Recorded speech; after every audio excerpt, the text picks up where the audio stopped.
Hello humans, my name is Slady and welcome to my channel. Today we're going to be looking at, not exactly diving into, a movie called Girl on the Third Floor. It just came out on Netflix, and don't instantly roll your eyes at me like this is just another Slady rant about a bad movie she forces herself to watch. It's not. Kinda. I know I gave up on the Rotten Tomatoes rating system, but this one's odd enough that I thought it was worth mentioning. Girl on the Third Floor has 80% by critics and 28% by audiences. Now, how often does that happen? My boyfriend looked it up before we started watching it, and that was kind of a deal sealer. You know? What could create a 50% disparity between the audiences? Are critics just being pretentious? Like, what the fuck? So we dove in, and in the end, I feel conflicted, but I also don't agree with either party on this movie. So what's Girl on the Third Floor about? Based on the title, I'm sure it's obvious it's a horror movie of the haunted house variety. That's basically your non-spoiler review. Continue at your own risk. The movie begins with a husband named Don moving into an old house in a small town, determined to fix it up before his pregnant wife comes to move in. But lo, there is a hot girl that shows up in the backyard and flirts with him. She's got the characteristic, "I have dark intentions" face. But he invites her in and they bang. I honestly did not like the acting of the main male actor. There's one thing being a bad actor and having bad lines, but even a mediocre actor can make cheesy lines believable, at least in that their character is a stupid dick enough who would say that. This guy, I was just not having anything to do with his expressions or reactions, so it becomes very clear the house is haunted. There's weird shit in the walls coming out of the outlets and pipes, you get it. The hot girl starts seeming too clingy though, so the husband tells her to back off. And this is just a personal grievance against these kinds of characters. I know he's a sleazeball, and apparently other characters in the movie know and understand that he's a sleazeball too. There's one thing I don't understand about fucking the neighbor, which is who he presumes she is. Because does he think that everything's gonna be super fine and not awkward when his wife finally moves in? Anyway, an old friend comes to help him with renovations because he sucks. The friend sleeps with the same ghosty girl, but is immediately killed by her and shoved in the walls. Now, our cheating lead decides to be a bit smart. He finally sees the crazy bitch in her eyes and sets up cameras and new locks, but that doesn't stop her from tumble drying his dog to death. He didn't like that, so he kills her. He didn't like that, so he kills her. And seems pretty chill with just sealing her up in the basement because he's got a vendetta at that point.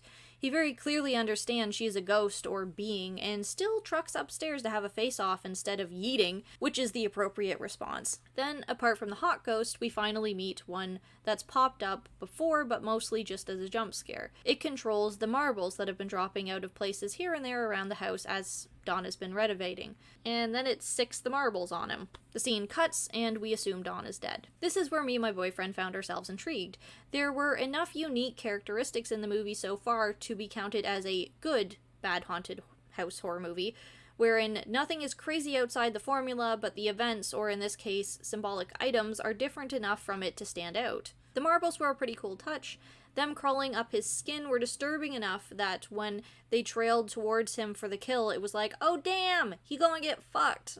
But that was only the first hour of the movie. I think this movie had the opposite problem of Backcountry. It wasn't the inevitable ending that dragged on too long, it was a case of the inevitable beginning. We all knew Don was going to die, but wasn't expected that upon his death, we would cut to his pregnant wife moving into the house. Now, at first she assumes that she can't find him because he's off drinking, and we get the satisfaction of her acknowledging him as a shitlord to her neighbor. But the neighbor is like the haunted house watcher and warns her to just give up on it. Prego doesn't listen. She goes back into the house and picks up on all the clues her husband overlooked, like newspapers about it being a brothel once upon a time, etc. There's a weird feeling the movie gives you akin to the movie Mother, where apparitions of the past start walking around Prego's house, and we're just closely following her in frame, confused over what's going on. We see the brothel back in its day. The hot ghost explains that she was worthless to the men who used her, so they didn't care when she was murdered. And the scarier marble ghost was a young girl that lived in the brothel who also disappeared, presumably raped and killed.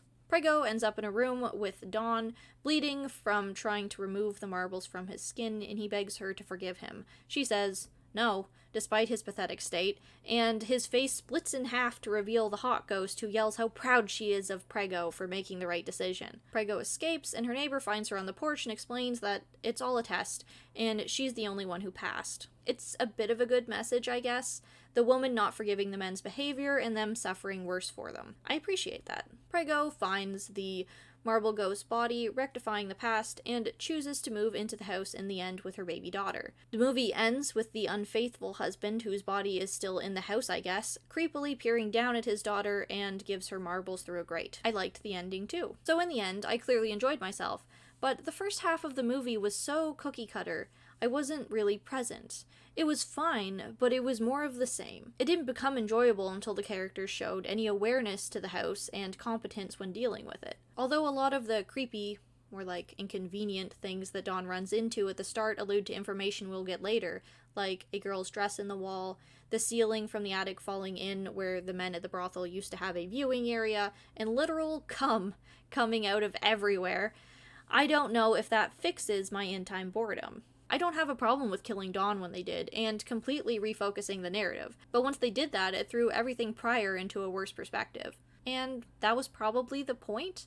They wanted to convince us this was just another haunted house movie, and then actually took the wheel and drove the story to something specific to surprise us. I was pleased, but not exactly surprised. As a side note, I didn't like that the Marble Ghost's head was just like 2 mouths and then 2 gaping holes with razors coming out of them. For a movie that had symbolic purpose to everything it uses as a plot device, this was just random. It made her look scarier, but it was also out of place. Overall, Girl on the Third Floor was interesting.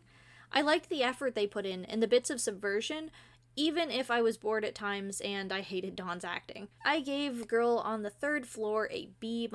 If you like horror movies, you might want to check this out and tell me how you felt about those elements and how they came together. If you have any good horror movie recommendations, let me know those in the comments below. My name is Slatey, and if you like my content, be sure to subscribe. I divide myself between film and literary content, and I will see you in the next video. Bye!